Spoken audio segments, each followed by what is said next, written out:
My husband is a loving husband, a faithful husband. We have our family jeepney. He is a jeepney operator and he used to drive.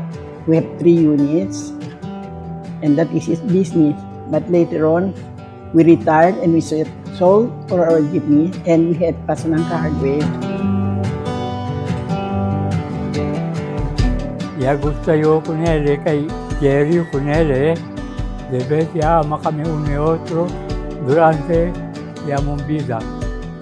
Todo mag-anak yamon, ya hace esfuerzo para kasar kami uli na iglesia. You only feel it once in a lifetime. Feel it once in a lifetime. Don't pass it up when you see it coming. You feel the rush where the wind is running. Feel it once in a lifetime. Feel it.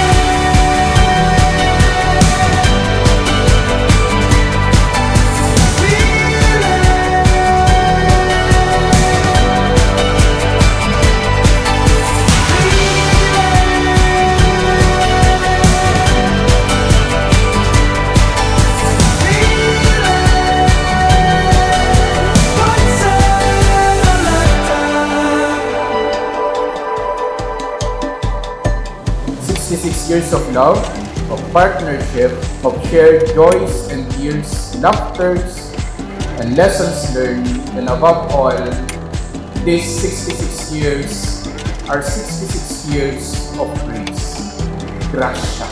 And to love someone and to be loved in return is a gift. But to love someone faithfully for 6 decades and 6 years, throughout all the changing seasons of life, that is not just a gift.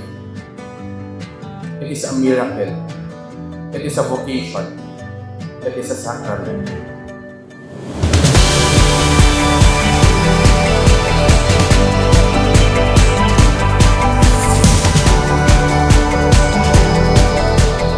Papa, I have nothing to complain about you. You are a complete, loving, and serving husband. You have served all your children and all your children have finished. They are now successful. Papa, happy 66th wedding anniversary and I love you and see you later.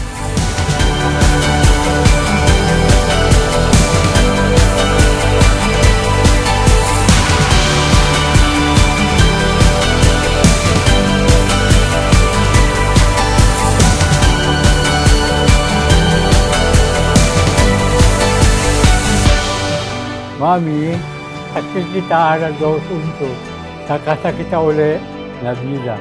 Por causa que mga anak diaton, nieto, nieta, kaba ka natin. Arable contigo, I love you.